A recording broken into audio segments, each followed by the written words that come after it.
El eco del salón se apaga cuando el capitán del puesto fronterizo se levanta de su asiento.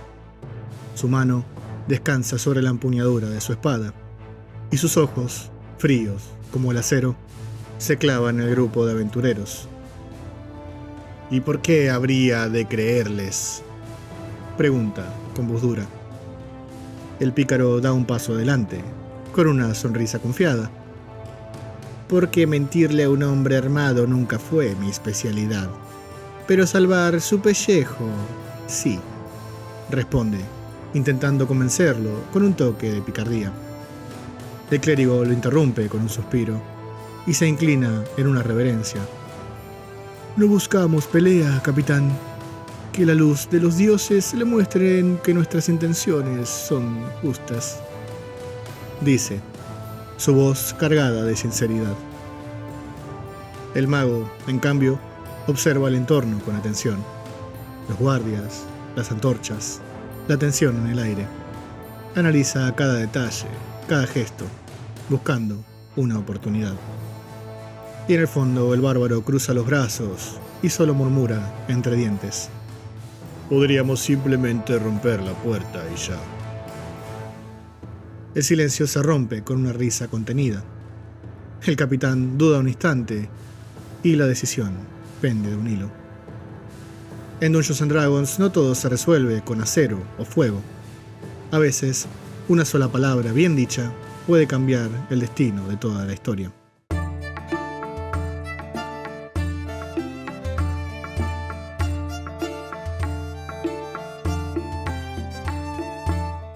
En Dungeons & Dragons, cuando jugamos una aventura, no todo se trata de combatir monstruos como muchos podrían imaginar. El combate es solo uno de los tipos de encuentros posibles, y aunque para muchos sea lo más divertido del juego, no es lo único. Hay otros aspectos igual de disfrutables, o incluso más. De más está decir que cada mesa es un mundo y no hay una forma correcta de jugar al rol, obviamente. Pero en la mayoría de las mesas, y en mi experiencia personal, solemos hablar de los 3 pilares del juego: el combate, la exploración y las interacciones sociales. Hoy quiero enfocarme en este último pilar, analizar qué papel cumple dentro del juego, qué mecánicas lo acompañan y compartir algunos consejos, no para enseñar una forma de jugar, sino para ofrecer mi experiencia tanto como DM como jugador. Especialmente para quienes recién empiezan y buscan descubrir su propio estilo de juego. Comencemos.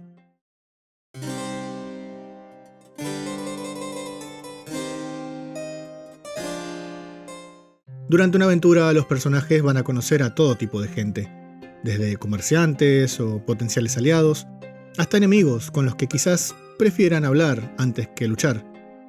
Este tipo de situaciones donde los personajes interactúan con PNJs o personajes no jugadores dan lugar a lo que conocemos como interacciones sociales, que pueden presentarse de muchas formas. Por ejemplo, tu grupo necesita infiltrarse en la parte alta de Puerta de Baldur, separada de los suburbios por enormes portones custodiados.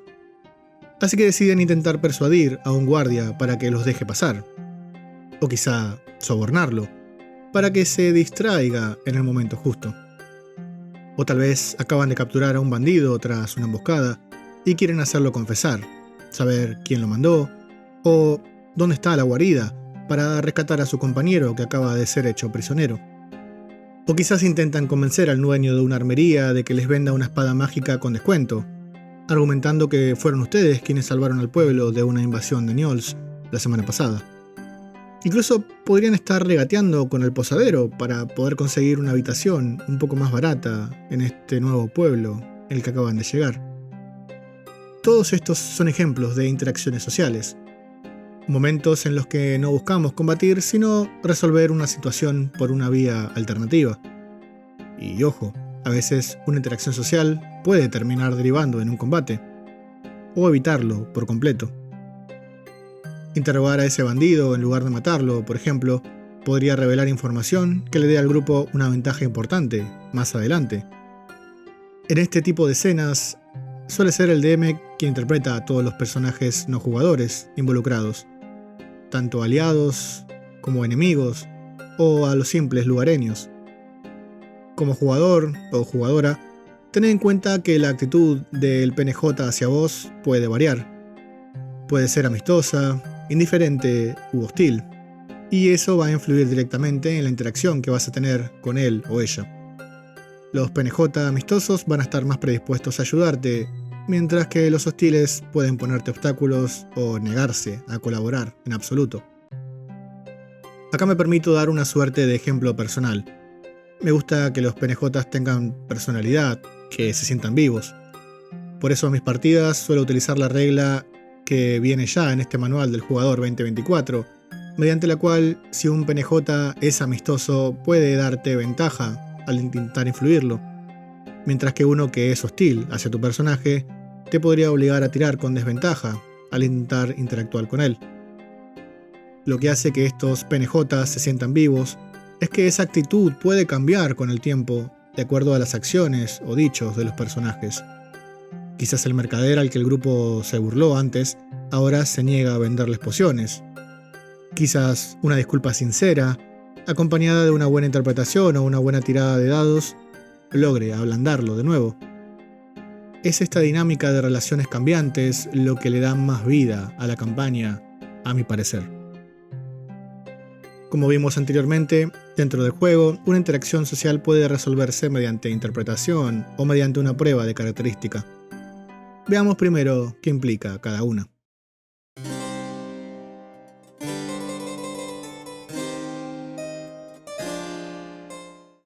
Interpretar consiste en actuar según el rol de tu personaje. De ahí viene el término rolear. En este caso, sos vos quien decide cómo piensa, habla y actúa tu personaje.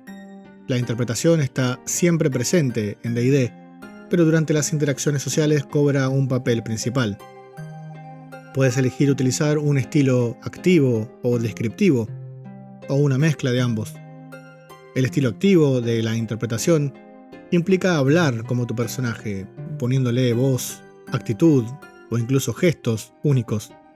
Es parecido a lo que hacen los actores al interpretar un papel. Por ejemplo, el precio de esa espada no está mal, pero quizás podría estar un poco mejor. Unas 10 piezas de oro menos, para ser precisos. Puedo asegurarme de que tu tienda se conozca por toda la costa de la espada. El estilo descriptivo, en cambio, se centra en narrar lo que el personaje dice o hace. Gobble Goblin se acerca al mercader con una sonrisa amistosa. Halaga la calidad de la espada y le propone bajar un poco el precio al mercader, al menos unas 10 piezas de oro, a cambio de promocionar su negocio en cada pueblo que visite.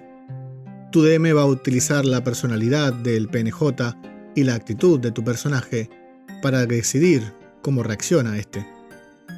Por ejemplo, un bandido cobarde podría quebrarse ante una amenaza leve. Un mercader testarudo podría negarse rotundamente si lo presionan demasiado. O un dragón vanidoso tal vez adore que lo halaguen. Por eso, en mi opinión, es importante que presten atención a cómo su DM interpreta a sus PNJs. Entender las motivaciones que estos tienen te puede dar una herramienta para influir en ellos más adelante. Si sabes qué le interesa o a qué le teme un PNJ, puedes usarlo a tu favor para evitar conflictos, ganar aliados o descubrir información clave. Pero si insultás a un guerrero orgulloso o menospreciás a un noble, tus intentos de convencerlos probablemente fracasen.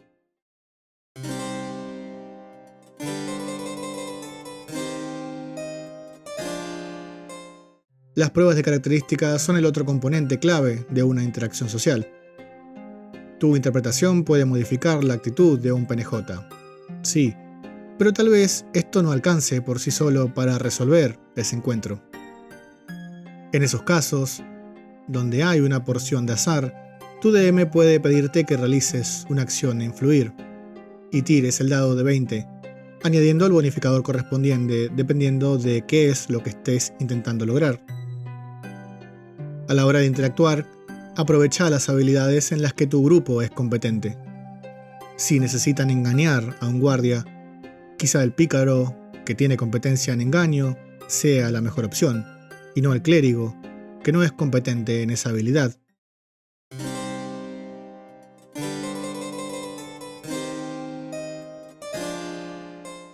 Depender demasiado de uno u otro método tiene sus riesgos.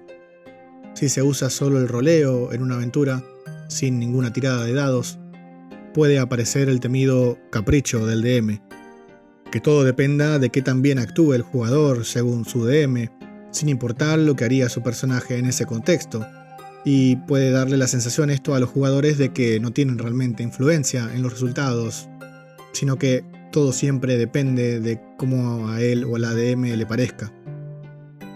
Y del otro lado, abusar de las tiradas de dados puede generar situaciones absurdas. Un 20 natural mal colocado puede convertir una escena planeada en un caos improvisado, ya que los jugadores pueden llevar a su DM a que aplique la regla de los éxitos críticos o pifias, incluso en los encuentros sociales. Acá, mi enfoque personal es algo a lo que yo llamo lógica primero, epicidad después. Esto significa que, a mi entender, hay situaciones que responden al sentido común y no necesitan tiradas o mucho roleo. Si le pedís a un aldeano direcciones al templo del pueblo, lo lógico es que te las dé. Pero si intentás convencer a un noble de que te dé la mano de su hija, siendo vos un recién llegado, un desconocido con ropa andrajosa, bueno, el resultado debería ser el que todos los imaginamos, ¿no? Ahora bien, cuando la situación sí lo permite, o sea, cuando no es descabellado lo que plantean los jugadores, hago que utilicen la interpretación y las tiradas, juntas. Primero, mi jugador describe qué hace o qué quiere hacer y cómo, ya sea utilizando la interpretación descriptiva o activa. Luego, la tirada de dado decide el resultado. Es ahí donde, si el jugador o jugadora utilizó bien los recursos para poder rolear, o sea, dio buenos argumentos o apeló a la historia o a las motivaciones de su personaje, etc., suelo recompensarlos con una reducción de la dificultad de ese encuentro, quizás, o garantizándole al menos un resultado parcial o un nivel básico de éxito. Además de aplicar, por supuesto, la regla de la actitud de los PNJs hacia el personaje en cuestión con el que están roleando, lo que también les puede otorgar ventaja o desventaja a la tirada. Haciendo esta especie de mezcla entre la interpretación y las tiradas de característica, logro dos cosas. Primero, que mis jugadores se involucren más en la interpretación de sus personajes, lo que les da inmersión en la partida que están jugando. Y segundo, que sientan que el resultado no depende solo del azar del dado o del criterio del DM, sino también de su esfuerzo al rolear, o de su inventiva, o de qué tan convincentes pueden llegar a sonar, entre muchos otros factores. En mi experiencia, es este equilibrio el que me da las mejores sesiones, más divertidas, inmersivas y justas, tanto para mis jugadores como para mí como DM.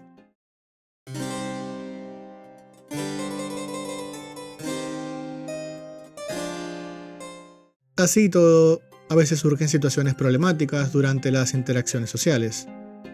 Por ejemplo, nunca falta el típico jugador o jugadora que llega a un pueblo y dice: «Quiero persuadir al tabernero para que nos dé comida y alojamiento gratis». Entonces es ahí cuando le preguntas: ¿pero tenés algún rasgo o trasfondo que justifique eso? ¿Sos amigo o familiar del tabernero? ¿Creciste en este pueblo, por lo menos? La respuesta suele ser: «No, pero quiero tirar el dado igual e intentar convencerlo». Ahí podrías decirle al jugador o jugadora directamente que eso no lo va a conseguir. Pero a mí me gusta más aplicar la frase tan famosa de «podés intentarlo». Obviamente tiene nulas posibilidades de conseguir eso que está queriendo hacer. Pero igual una muy buena tirada podría disparar otro resultado que también le sea beneficioso, incluso sin buscarlo. Y siempre que ese resultado tenga sentido, obviamente. Porque quizás el tabernero se ríe de la ocurrencia y en lugar de darle alojamiento gratis, como estaba pidiendo, le invite la primera cerveza a cuenta de la casa, o le haga un pequeño descuento, porque le cayó bien, le pareció chistoso. Aunque una mala tirada también podría tener un efecto contrario. Así, en vez de decirle directamente que no a una ocurrencia de uno de mis jugadores, aunque suene un poco disparatada o falta de sentido, porque no es algo que yo crea que sea lógico que pase, los dejo intentar, porque quizás lo que están intentando hacer derive o pueda transformarse en una nueva oportunidad narrativa. Quizás surja una amistad nueva, o una misión secundaria, o simplemente todo derive en un momento divertido de roleo.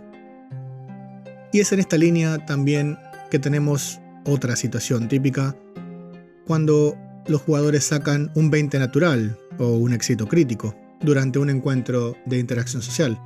Sacar un 20 natural no significa conseguir lo imposible.